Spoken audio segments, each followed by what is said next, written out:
ನಮಸ್ತೆ, ಎಜೆ ನ್ಯೂಸ್ಗೆ ಸ್ವಾಗತ. ಮೊದಲು ಹಾಗೂ ಎರಡನೇ ಹಂತದ ಲೋಕಸಭಾ ಚುನಾವಣೆಯಲ್ಲಿ ಎನ್ಡಿಎ ಅಧಿಕಾರಕ್ಕೆ ಬರುವುದಿಲ್ಲ. ಸೋಲು ಸ್ಪಷ್ಟವಾಗಿದೆ ಎಂಬುದು ಖಚಿತವಾಗ್ತಾ ಇದ್ದಂತೆಯೇ ಮೋದಿ ಹತಾಶರಾಗಿದ್ದಾರೆ. ಈ ಹಿನ್ನೆಲೆ ಭಯಾನಕ ಸುಳ್ಳುಗಳನ್ನು ಹೇಳುತ್ತಾ ದೇಶದ ಜನ ದಾರಿ ತಪ್ಪಿಸುತ್ತಿದ್ದಾರೆ ಎಂದು ಸಿಎಂ ಸಿದ್ದರಾಮಯ್ಯ ಟೀಕಿಸಿದ್ದಾರೆ. ಗೋಕಾಕ್ ಪಟ್ಟಣದಲ್ಲಿ ಇಂದು ಪ್ರಜಾಧ್ವನಿ 2 ಮತ ಪ್ರಚಾರ ಕಾರ್ಯಕ್ರಮದಲ್ಲಿ ಭಾಗಿಯಾಗಿ ಕಾಂಗ್ರೆಸ್ ಅಭ್ಯರ್ಥಿ ಮೃಣಾಲ್ ಹೆಬ್ಬಾಳ್ಕರ್ ಪರ ಮತಯಾಚಿಸಿದರು. ಬೆಲೆ ಏರಿಕೆ, ನಿರುದ್ಯೋಗದ ಬಗ್ಗೆ ಮೋದಿ ಮಾತನಾಡುತ್ತಿಲ್ಲ. 2014 ಮತ್ತು 2019ರಲ್ಲಿ ಭಾರತೀಯರಲ್ಲಿ ಭ್ರಮೆ ಹುಟ್ಟಿಸಿ ಅಧಿಕಾರಕ್ಕೆ ಬಂದರು. ಒಂದೇ ಒಂದು ಭರವಸೆಗಳನ್ನು ಕೂಡ ಈವರೆಗೆ ಈಡೇರಿಸಿಲ್ಲ. ಪ್ರತಿ ಬಾರಿ ಕೇವಲ ಭಾವನಾತ್ಮಕವಾಗಿ ಜನರನ್ನ ಪ್ರಚೋದಿಸುವಂತೆ ಸುಳ್ಳುಗಳನ್ನು ಹೇಳುತ್ತಲೇ ಇದ್ದಾರೆ ಎಂದು ಹೇಳಿದ್ದಾರೆ. ಕಾಂಗ್ರೆಸ್ ಪಕ್ಷ ದಲಿತರು, ಹಿಂದುಳಿದವರಿಗೆ ನೀಡಿದ ಮೀಸಲಾತಿಯನ್ನ ಕಿತ್ತು ಮುಸಲ್ಮಾನರಿಗೆ ನೀಡಲಿದೆ ಎಂದು ಬಿಜೆಪಿ ನಾಯಕರು ಹಸಿ ಸುಳ್ಳು ಹೇಳ್ತಾ ಇದ್ದಾರೆ. ಕಾಂಗ್ರೆಸ್ ಎಂದಿಗೂ ಸಂವಿಧಾನಕ್ಕೆ ವಿರುದ್ಧವಾಗಿ ಕೆಲಸ ಮಾಡುವುದಿಲ್ಲ. ನಮ್ಮ ಪಕ್ಷ ಸಾಮಾಜಿಕ ನ್ಯಾಯದ ಪರವಾಗಿ ಎನ್ನುವುದು ಇಡೀ ವಿಶ್ವಕ್ಕೆ ಗೊತ್ತಿದೆ ಎಂದು ಟಾಂಗ್ ಕೊಟ್ಟಿದ್ದಾರೆ. ಸರ್ಕಾರಿ ಅಧಿಕಾರಿಗಳಿಗೆ ಸಂಬಳ ಕೊಡಲು ದುಡ್ಡಿಲ್ಲ. ಕರ್ನಾಟಕ ಸರ್ಕಾರದ ಖಜಾನೆ ಖಾಲಿಯಾಗಿದೆ ಎಂಬುದೆಲ್ಲ ಅಪ್ಪಟ ಸುಳ್ಳು. ನಾವು ಸರ್ಕಾರಿ ನೌಕರ ಸಂಬಳವನ್ನ ಎಂದಿಗೂ ನಿಲ್ಲಿಸಿಲ್ಲ. ಅಭಿವೃದ್ಧಿ ಜೊತೆಗೆ 5 ಗ್ಯಾರಂಟಿಗಳನ್ನ ಈಡೇರಿಸಿದ್ದೇವೆ. ಗ್ಯಾರಂಟಿಗಳಿಗೆ 52,900 ಕೋಟಿ ಮತ್ತು 1,20,000 ಕೋಟಿ ರೂಪಾಯಿ ಅಭಿವೃದ್ಧಿಗೆ ನೀಡಿದ್ದೇವೆ. ಅನ್ನಭಾಗ್ಯ, ಗೃಹಜ್ಯೋತಿ, ಗೃಹಲಕ್ಷ್ಮಿ, ಶಕ್ತಿ ಹಾಗೂ ಯುವ ನಿಧಿ ಗ್ಯಾರಂಟಿಗಳನ್ನ ಜನರಿಗೆ ನೀಡಿದ್ದೇವೆ. ಮನಮೋಹನ್ ಸಿಂಗ್ ಪ್ರಧಾನಿಯಾಗಿದ್ದಾಗ 72,000 ಕೋಟಿ ರೂಪಾಯಿ ರೈತರ ಸಾಲ ಮನ್ನಾ ಮಾಡಿದ್ದಾರೆ. ರಾಜ್ಯದಲ್ಲಿ ನಾನು ಸಿಎಂ ಆಗಿದ್ದಾಗ 27.20 ಲಕ್ಷ ರೈತರಿಗೆ 8,165 ಕೋಟಿ ರೂಪಾಯಿ ಸಾಲ ಮನ್ನಾ ಮಾಡಿದ್ದೇನೆ. ಯಡಿಯೂರಪ್ಪ ಅವರು ಮುಖ್ಯಮಂತ್ರಿ ಆಗಿದ್ದಾಗ ರೈತರ ಸಾಲ ಮನ್ನಾ ಮಾಡುವಂತೆ ನಾವು ಹೋರಾಟ ನಡೆಸಿದ್ವಿ. ಆಗ ಅವರು ನಮ್ಮ ಬಳಿ ನೋಟ್ ಪ್ರಿಂಟ್ ಮಾಡುವ ಮಷಿನ್ ಇಲ್ಲ ಅಂತ ರೈತರನ್ನ ಅವಮಾನಿಸಿದ್ರೆಂದು ಟೀಕಿಸಿದ್ರು. ನನಗೆ ಬೆಳಗಾವಿಗೆ ಬಂದ ಮೇಲೆ ಹೆಲಿಕಾಪ್ಟರ್ ಬರೋದು ತಡ ಆಯಿತು. ಹಾಗಾಗಿ ಇಲ್ಲಿಗೆ ಬರೋದು ಕೂಡ ತಡ ಆಯಿತು. ಹಾಗಾಗಿ ನಾನು ನಿಮ್ಮ ಕ್ಷಮೆಯನ್ನ ಯಾಚನೆ ಮಾಡಿ 7ನೇ ತಾರೀಕು ನಡೀತಕ್ಕಂಥ ಬೆಳಗಾವಿ ಲೋಕಸಭಾ ಚುನಾವಣೆ ಬಗ್ಗೆ ಕೆಲವು ವಿಚಾರಗಳನ್ನು ಪ್ರಸ್ತಾಪ ಮಾಡಲಿಕ್ಕೆ ಬಯಸ್ತಾ ಇದ್ದೇನೆ. ಈಗಾಗಲೇ ಮಾತನಾಡಿದಂಥ ನಮ್ಮ ಮುಖಂಡರುಗಳು ಅನೇಕ ವಿಚಾರಗಳನ್ನು ಪ್ರಸ್ತಾಪ ಮಾಡಿದ್ದಾರೆ. ನಿಮಗೂ ಕೂಡ ಇವತ್ತಿನ ಲೋಕಸಭಾ ಚುನಾವಣೆಯ ಬಗ್ಗೆ ಅದು ಎಷ್ಟರ ಮಟ್ಟಿಗೆ ಮಹತ್ವದ್ದು ಅಂತಕ್ಕಂಥದ್ದು ಗೊತ್ತಾಗಿದೆ. ಯಾಕಂದ್ರೆ ಈ ಚುನಾವಣೆಯ ಮೂಲಕ ನೀವು ಕೊಡ್ತಕ್ಕಂಥ ತೀರ್ಪು ಈ ದೇಶದ ಭವಿಷ್ಯವನ್ನ ರೂಪಿಸ್ತಕ್ಕಂಥ ತೀರ್ಪು. ಮುಂದಿನ 5 ವರ್ಷದವರೆಗೆ ಯಾವ ಪಕ್ಷ ಅಧಿಕಾರದಲ್ಲಿದ್ದರೆ ಈ ದೇಶದ ರೈತರ, ಬಡವರ, ದಲಿತರ, ಹಿಂದುಳಿದವರ, ಅಲ್ಪಸಂಖ್ಯಾತರ, ಮಹಿಳೆಯರ ಅಭಿವೃದ್ಧಿ ಆಗ್ತದೆ ಅಂತಕ್ಕಂಥದನ್ನ ವಿಚಾರ ಮಾಡಿಕೊಂಡು ದೇಶದ ಸರ್ವತೋಮುಖ ಅಭಿವೃದ್ಧಿ ಆಗಬೇಕಾದ್ರೆ ಯಾವ ಪಕ್ಷ ಅಧಿಕಾರದಲ್ಲಿ ಇರಬೇಕು ಅಂತಕ್ಕಂಥದ್ದನ್ನು ಕೂಡ ತಾವು ತೀರ್ಮಾನವನ್ನು ಮಾಡಬೇಕಾಗ್ತದೆ.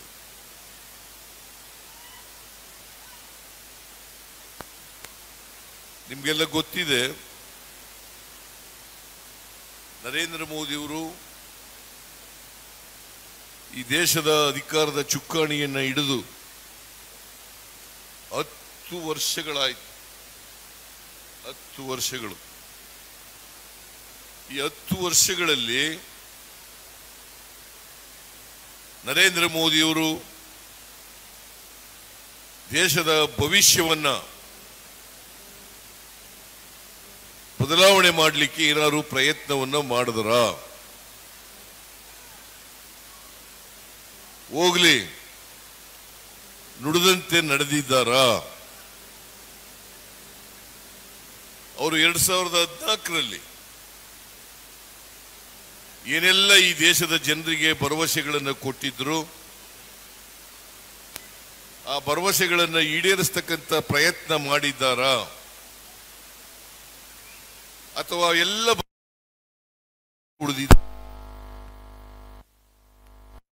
ದೇಶದ ಜನರಿಗೆ ಸುಳ್ಳು ಹೇಳ್ತಕ್ಕಂಥ ಕೆಲಸವನ್ನ ನರೇಂದ್ರ ಮೋದಿ ಅವರು ಮಾಡಿದ್ದಾರಾ ಅಂತಕ್ಕಂಥದ್ದನ್ನ ತಾವೆಲ್ಲರೂ ಕೂಡ ಪರಿಶೀಲನೆಯನ್ನು ಮಾಡಬೇಕು ಅಂತೇಳಿ ನಿಮ್ಮಲ್ಲಿ ಅತ್ಯಂತ ಕಳಕಳಿಯಿಂದ ಮನವಿಯನ್ನು ಮಾಡಲಿಕ್ಕೆ ಬಯಸ್ತಾ ಇದ್ದೇನೆ. ನರೇಂದ್ರ ಮೋದಿಯವರು ಈ ದೇಶಕ್ಕೆ 2014ರಲ್ಲಿ ಪ್ರಧಾನಮಂತ್ರಿ ಆದರು. ಅಲ್ಲಿವರೆಗೆ 10 ವರ್ಷಗಳ ಕಾಲ ಮನಮೋಹನ್ ಸಿಂಗ್ ರವರು ಪ್ರಧಾನಮಂತ್ರಿ ಆಗಿದ್ರು. ಮನಮೋಹನ್ ಸಿಂಗ್ ರವರು ಪ್ರಧಾನಮಂತ್ರಿ ಆಗಿರುವಾಗ ಅನೇಕ ದೇಶದ ಮೂಲಭೂತ ಸಮಸ್ಯೆಗಳನ್ನು ಬಗೆಹರಿಸಲಿಕ್ಕೆ ಪ್ರಾಮಾಣಿಕ ಪ್ರಯತ್ನವನ್ನು ಮಾಡಿದರು. ಇವತ್ತು ಫುಡ್ ಸೆಕ್ಯೂರಿಟಿ ಆಕ್ಟ್ ಅನ್ನ ಜಾರಿಗೆ ತಗೊಂಡ್ಬಂದವರು ಮನಮೋಹನ್ ಸಿಂಗ್ ರವರು.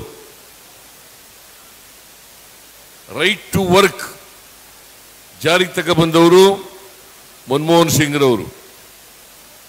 ರೈಟ್ ಟು ಇನ್ಫಾರ್ಮೇಶನ್ ಜಾರಿಗೆ ತಗೊಂಡ್ಬಂದವರು ಮನಮೋಹನ್ ಸಿಂಗ್ ರವರು. ರೈಟ್ ಟು ಎಜುಕೇಶನ್ ಜಾರಿಗೆ ತಗೊಂಡ್ಬಂದವರು ಮನಮೋಹನ್ ಸಿಂಗ್ ರವರು. ಇವೆಲ್ಲವೂ ಕೂಡ ಸಾಮಾನ್ಯ ಜನರ ಮತದಾರರ ಸಮಸ್ಯೆಗಳನ್ನು ಬಗೆಹರಿಸಲಿಕ್ಕೆ ಮಾಡಿದಂಥ ಕಾನೂನುಗಳು ಅಂತಕ್ಕಂಥದ್ದನ್ನು ತಾವೆಲ್ಲರೂ ಕೂಡ ಅರ್ಥ ಮಾಡ್ಕೋಬೇಕಾಗ್ತದೆ. ಇವತ್ತು ರೈಟ್ ಟು ಫುಡ್ ಇಲ್ಲದೆ ಹೋಗಿದ್ರೆ, ಫುಡ್ ಸೆಕ್ಯೂರಿಟಿ ಆಕ್ಟ್ ಆಗದೆ ಹೋಗಿದ್ರೆ, ನಾವು ಬಡವರಿಗೆ ಉಚಿತವಾಗಿ ಅಕ್ಕಿ ಕೊಡಲಿಕ್ಕೆ ಸಾಧ್ಯ ಆಗ್ತಾ ಇರಲಿಲ್ಲ. ನೀವು ಅರ್ಥ ಮಾಡ್ಕೋಬೇಕು, ಫುಡ್ ಸೆಕ್ಯೂರಿಟಿ ಆಕ್ಟ್ ಅನ್ನ ತಂದವರು ನರೇಂದ್ರ ಮೋದಿಯವರಲ್ಲ, ಮನಮೋಹನ್ ಸಿಂಗ್ ರವರು ಅಂತಕ್ಕಂಥದ್ದನ್ನು ಅರ್ಥ ಮಾಡ್ಕೋಬೇಕಾಗ್ತದೆ. ಈಗ ಅದರ ಕ್ರೆಡಿಟ್ ಅನ್ನ ಪಡ್ಕೊಳ್ಳಿಕ್ಕೆ ನರೇಂದ್ರ ಮೋದಿಯವರು ಪ್ರಯತ್ನವನ್ನು ಮಾಡ್ತಾ ಇದ್ದಾರೆ. ಅವರು ಫುಡ್ ಸೆಕ್ಯೂರಿಟಿ ಆಕ್ಟ್ ತರಲಿಲ್ಲ, ಆಹಾರ ಭದ್ರತೆ ಕಾಯ್ದೆಯನ್ನ ತಂದವರು ಈ ದೇಶದ ಪ್ರಧಾನಮಂತ್ರಿಯಾಗಿದ್ದಂಥ ಕಾಂಗ್ರೆಸ್ಸಿನ ಮನಮೋಹನ್ ಸಿಂಗ್ ರವರು ಅಂತಕ್ಕಂಥದ್ದನ್ನು ತಾವೆಲ್ಲರೂ ಕೂಡ ಅರ್ಥ ಮಾಡ್ಕೋಬೇಕು. ನರೇಂದ್ರ ಮೋದಿ ಅವರು ಹೇಳಿದರು 2014ರಲ್ಲಿ, ವಿದೇಶದಲ್ಲಿ ಕಪ್ಪು ಹಣ ಇದೆ, ಆ ಕಪ್ಪು ಹಣವನ್ನು ತಂದು ಎಲ್ಲರ ಅಕೌಂಟ್ಗಳಿಗೆ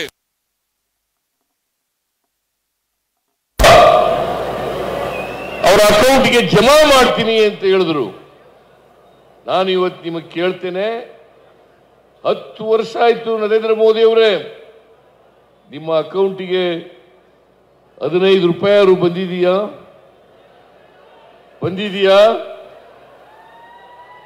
15 ರೂಪಾಯಿನೂ ಕೂಡ ಬರಲಿಲ್ಲ. 10 ವರ್ಷಗಳ ಕಾಲ ಸುಳ್ಳು ಹೇಳಿದ್ರು.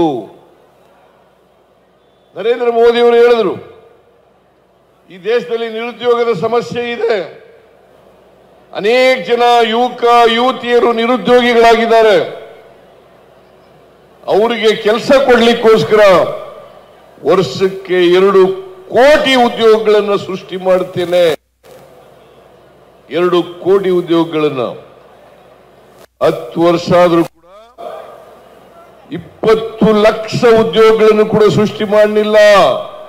10 ವರ್ಷಗಳಲ್ಲಿ 20 ವರ್ಷಕ್ಕೆ 2 ಕೋಟಿ ಅಂತಂದ್ರೆ 10 ವರ್ಷಗಳಲ್ಲಿ 20 ಕೋಟಿ ಉದ್ಯೋಗಗಳನ್ನು ಸೃಷ್ಟಿ ಮಾಡಬೇಕಾಗಿತ್ತು, ಮಾಡಕ್ಕಾಗಲಿಲ್ಲ.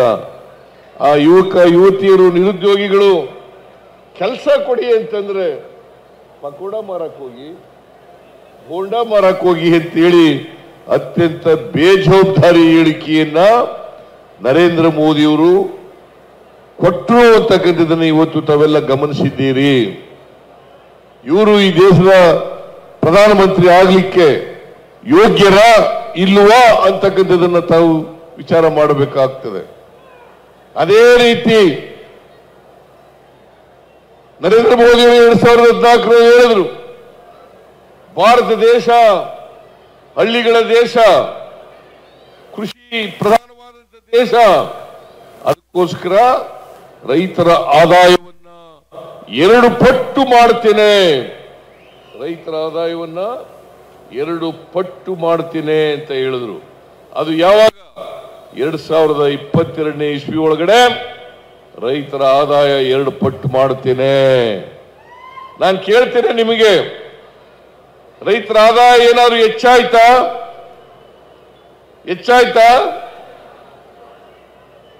ಅದ್ರ ಬದಲು ವ್ಯವಸಾಯಕ್ಕೆ ಖರ್ಚು ಮಾಡತಕ್ಕಂತ ರೈತರ ಖರ್ಚು 2 ಪಟ್ಟು 3 ಪಟ್ಟು ಆಯ್ತು ಹೊರತು ರೈತರ ಆದಾಯ ಹೆಚ್ಚಾಗಲಿಲ್ಲ. ಇದು 3ನೇ ಸುಳ್ಳು. 4ನೇ ಸುಳ್ಳು, ಈ ದೇಶದ ಸಾಮಾನ್ಯ ಜನರಿಗೆ ಹೇಳಿದ್ರು, ಹಣದುಬ್ಬರವನ್ನು ಕಡಿಮೆ ಮಾಡ್ತೀನಿ, ಅಗತ್ಯ ವಸ್ತುಗಳ ಬೆಲೆಗಳನ್ನೆಲ್ಲ ಕಡಿಮೆ ಮಾಡ್ತೀನಿ, ಅಚ್ಚೇ ದಿನ ಹೆಂಗ ಅಂತ ಹೇಳಿದ್ರು. ಒಳ್ಳೆ ದಿನ ಬರ್ತದೆ ಬಿಜೆಪಿ ಅಧಿಕಾರಕ್ಕೆ ಬಂದರೆ, ನಾನು ಪ್ರಧಾನಮಂತ್ರಿ ಆದರೆ ಪೆಟ್ರೋಲ್, ಡೀಸೆಲ್, ಗ್ಯಾಸ್, ಅಡಿಗೆ ಎಣ್ಣೆ, ಗೊಬ್ಬರ, ರಾಗಿ, ಜೋಳ, ಅಕ್ಕಿ ಎಲ್ಲ ಬೆಲೆಗಳನ್ನು ಕೂಡ ಕಡಿಮೆ ಮಾಡಿಬಿಡ್ತೀನಿ ಅಂತ ಹೇಳಿದ್ರು. ಕಡಿಮೆ ಆಯ್ತಾ? ಕಡಿಮೆ ಆಯ್ತೇನ್ರಿ? ಕಡಿಮೆ ಆಗ್ಲಿಲ್ಲ. ನಿಮಗೆ ತಿಳಿಸ್ಬೇಕು ಅನ್ನೋದಾದ್ರೆ 2014ರಲ್ಲಿ 1 ಲೀಟರ್ ಡೀಸೆಲ್ ಬೆಲೆ 48 ರೂಪಾಯಿ, ಇವತ್ತು 95 ರೂಪಾಯಿ. 1 ಲೀಟರ್ ಪೆಟ್ರೋಲ್ ಬೆಲೆ 70 ರೂಪಾಯಿ, ಇವತ್ತು 105 ರೂಪಾಯಿ. 1 ಗ್ಯಾಸ್ ಸಿಲಿಂಡರ್ ಬೆಲೆ 2014ರಲ್ಲಿ 414 ರೂಪಾಯಿ ಇತ್ತು, ಇವತ್ತು 950 ರೂಪಾಯಿ. ಇಷ್ಟೆಲ್ಲ ಬೆಲೆ ಏರಿಕೆ ಆಯ್ತಲ್ಲ, ಇದಕ್ಕೆ ಯಾರು ಕಾರಣ? ಯಾರೇ ಕಾರಣ? ಮಿಸ್ಟರ್ ನರೇಂದ್ರ ಮೋದಿ ಕಾರಣ. ಇದರ ಬಗ್ಗೆ ಮಾತಾಡಲ್ಲ, ನಿರುದ್ಯೋಗದ ಬಗ್ಗೆ ಮಾತಾಡಲ್ಲ, ಬೆಲೆ ಏರಿಕೆ ಬಗ್ಗೆ ಮಾತಾಡಲ್ಲ, ಹಣದುಬ್ಬರದ ಬಗ್ಗೆ ಮಾತಾಡಲ್ಲ, ಪೆಟ್ರೋಲ್, ಡೀಸೆಲ್, ಗ್ಯಾಸ್ ಬೆಲೆ ಜಾಸ್ತಿ ಆಯ್ತು ಅನ್ನೋದ್ರ ಬಗ್ಗೆ ಮಾತಾಡಲ್ಲ. ಅವರು ಮಾತಾಡೋದು ಏನಿದ್ರು ಕೂಡ ಭಾವನಾತ್ಮಕವಾದಂಥ ವಿಚಾರಗಳನ್ನು ಮಾತಾಡ್ತಾರೆ. 2014ರಲ್ಲಿ ಈ ದೇಶದ ಜನರ ಮುಂದೆ ಸುಳ್ಳುಗಳನ್ನು ಹೇಳಿ ಭ್ರಮೆಯನ್ನ ಹುಟ್ಟಿಸಿ ಅಧಿಕಾರಕ್ಕೆ ಬಂದರು. ಯಾವುದು ಕೊಟ್ಟ ಮಾತುಗಳನ್ನು ಈಡೇರಿಸಲಿಕ್ಕೆ ಸಾಧ್ಯ ಆಗಲಿಲ್ಲ. ಅದೇ ರೀತಿ 2019ರಲ್ಲಿ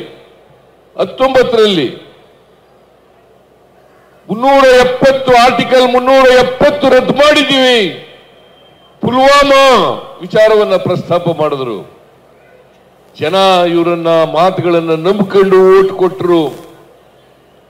ಈ ಸಾರಿ ಬರೀ ಸುಳ್ಳುಗಳನ್ನು ಹೇಳ್ತಾ ಇದ್ದಾರೆ. ಜನ ಇವ್ರ ಮಾತುಗಳನ್ನು ನಂಬಲ್ಲ.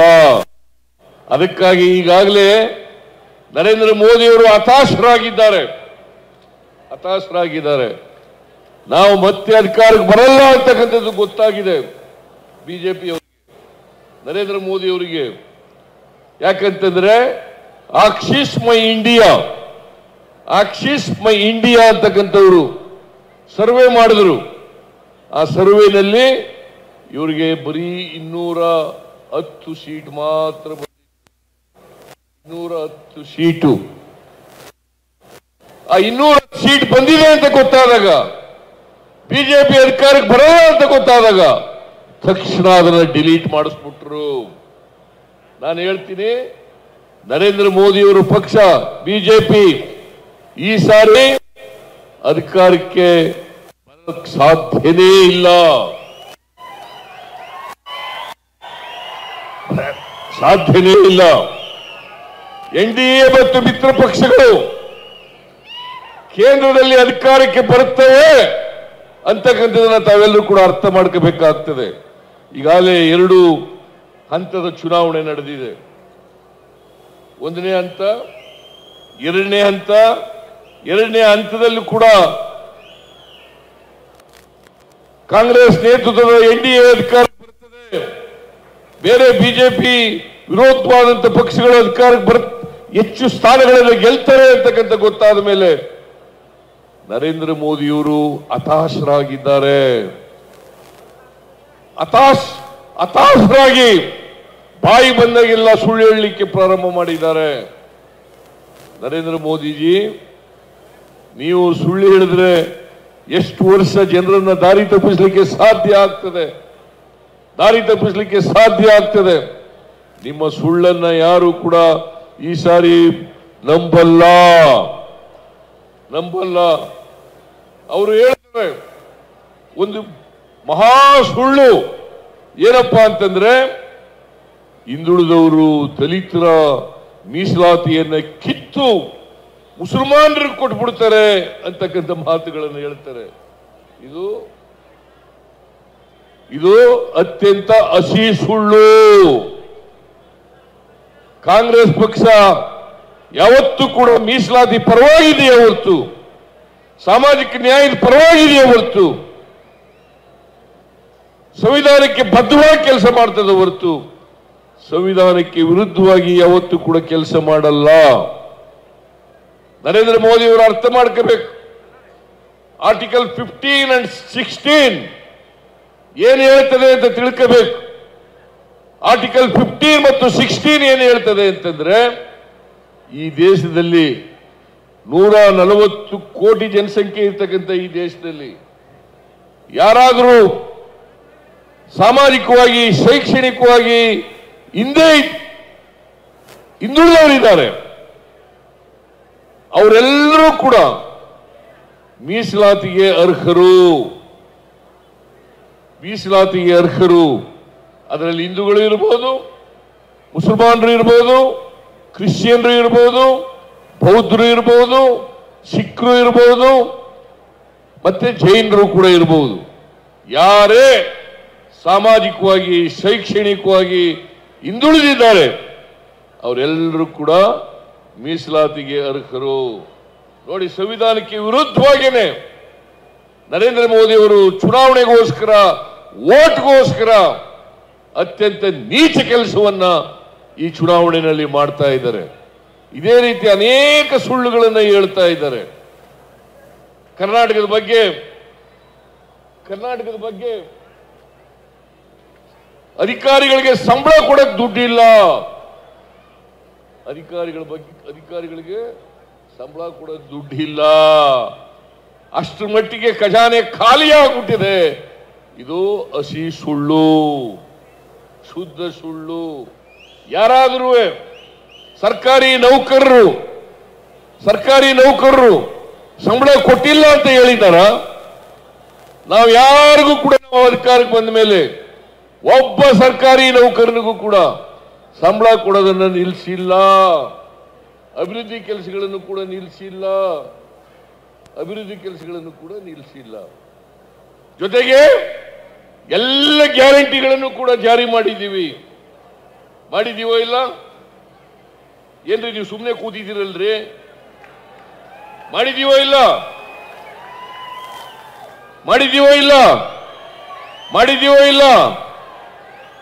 5 ಗ್ಯಾರಂಟಿಗಳನ್ನು ಕೂಡ ಈ ವರ್ಷ ಅಂದ್ರೆ 23-24ರಲ್ಲಿ ಆ ಗ್ಯಾರಂಟಿ ಯೋಜನೆಗಳಿಗೆ 36,000 ಕೋಟಿ ರೂಪಾಯಿ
ಮೇಲೆ ನೀವು ಹಿಂಗ ಇದ್ರೊಳಗೆ ಮಾಡಿರ್ತಾರೆ.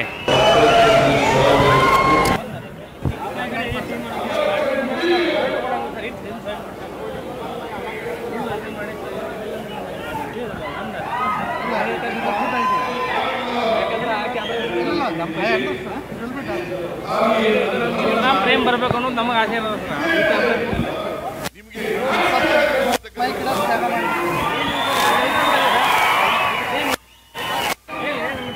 ಸೇಮ್ ಬೇರೆ ಕೇಳಿತ್ತಲ್ಲ ಅದ ಸರ, ಅವು ಮೇಲೆ ಬಂದು ಇವು ಈ ಥರನೇ ಮಾಡಿರ್ತೀರಿ ನೀವು, ಅದು ಬೋದು ಸರ್, ಅದ ಸೇಮ್ ಒಂದೇ ಸಾಕು.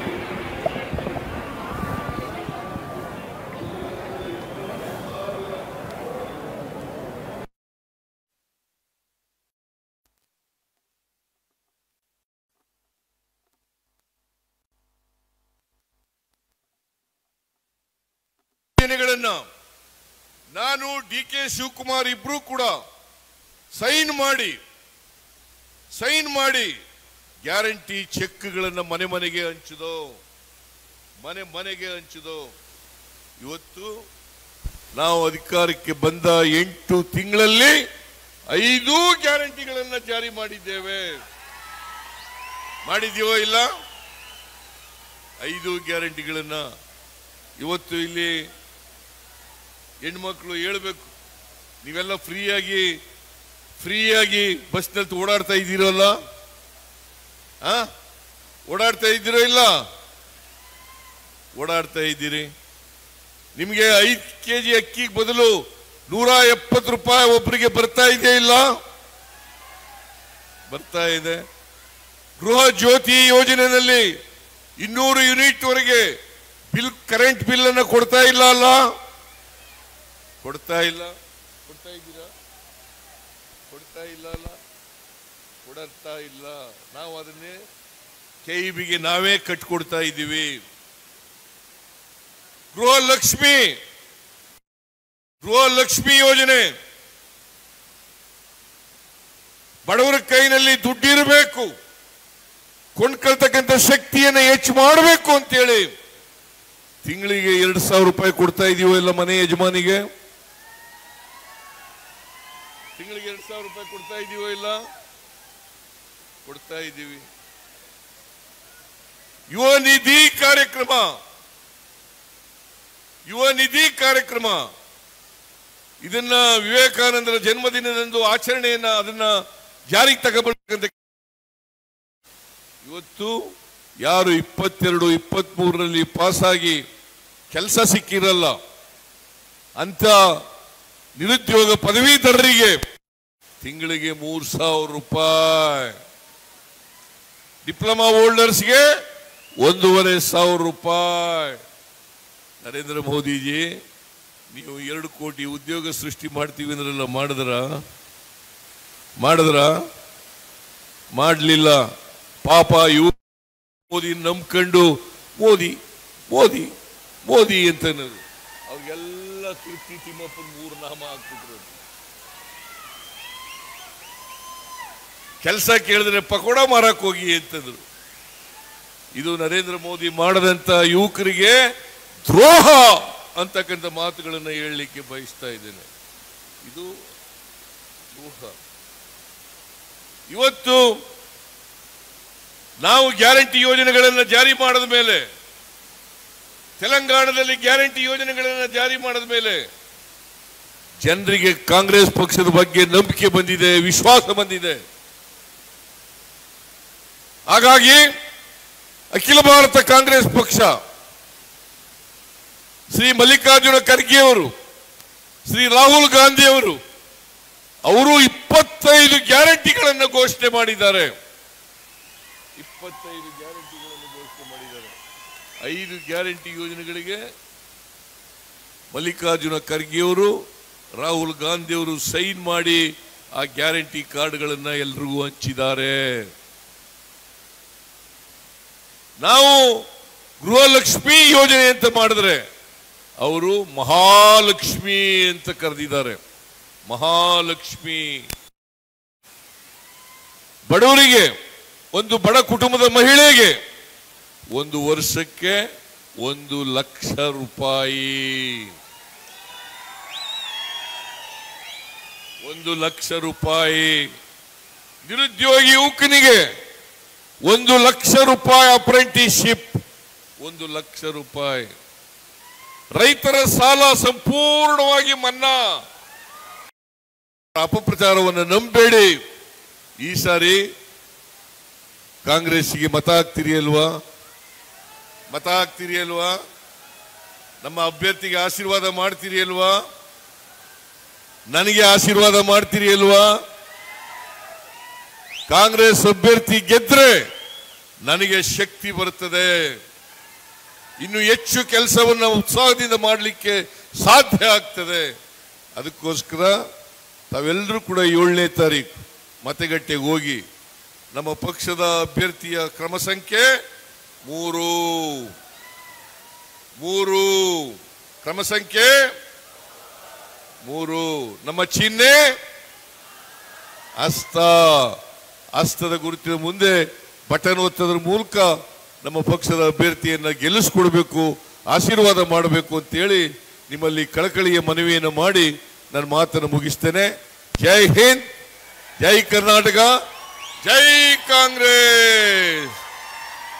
ಸಚಿವ ಸತೀಶ್ ಜಾರಕಿಹೊಳಿ, ಡಾಕ್ಟರ್ ಎಂಸಿ ಸುಧಾಕರ್, ಮಾಜಿ ಡಿಸಿಎಂ ಲಕ್ಷ್ಮಣ ಸವದಿ, ಶಾಸಕ ವಿಕೆ ಸಂಗಮೇಶ್, ಜಿಲ್ಲಾ ಕಾಂಗ್ರೆಸ್ ಅಧ್ಯಕ್ಷ ವಿನಯ್ ನವಲಗಟ್ಟಿ, ಮುಖಂಡರು ಆದ ಡಾಕ್ಟರ್ ಮಹಾಂತೇಶ ಕಡಾಡಿ, ಅಶೋಕ್ ಪೂಜಾರಿ, ಚಂದ್ರಶೇಖರ್ ಕುಂಡೂರ್, ಅರವಿಂದ್ ದಳವಾಯಿ ಸೇರಿ ಮತ್ತಿತರರು ಕಾರ್ಯಕ್ರಮದಲ್ಲಿ ಹಾಜರಿದ್ದರು. ತಾಜಾ ಸುದ್ದಿಗಾಗಿ ಎಜೆ ನ್ಯೂಸ್ 24x7ಗೆ ಸಬ್ಸ್ಕ್ರೈಬ್ ಮಾಡಿ ಮತ್ತು ಬೆಲ್ ಐಕಾನ್ ಒತ್ತಿ ತಪ್ಪದೇ ಲಿಂಕ್ ಶೇರ್ ಮಾಡಿ.